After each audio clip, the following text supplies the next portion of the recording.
The Youyi-Guan border gate in South China's Guangxi is witnessing a cross-border travel boom, with the number of Chinese and Vietnamese tourists traveling to both sides on the rise.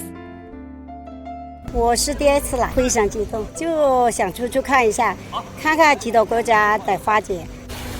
With the unleashing of the pent-up travel demand after the pandemic, local travel agencies are confident about China's tourism market. 自从这个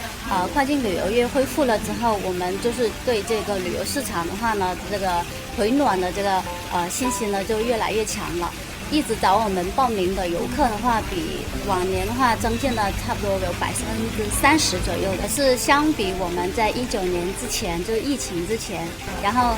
最近的话呢，来我们这边咨询旅游这一块的话呢，也非常多的。除了我们中国游客去越南旅游之外，还有越南来我们这个边境游也是非常多的。因为我们旅行社的话也是在对接这个越南旅行社，就是带越南的游客过来玩也是很多。每天的话呢，这几天哈，我们就是出境的话，一般都有差不多1000个人左右，就是越南游客来中国这边。Local border inspection and tourism departments have cooperated with each other to ensure safe and smooth customs clearance. 我们主要是现在进行人员分流，然后看旅客量的多少，我们还会进行有团体验放的通道的进行划分。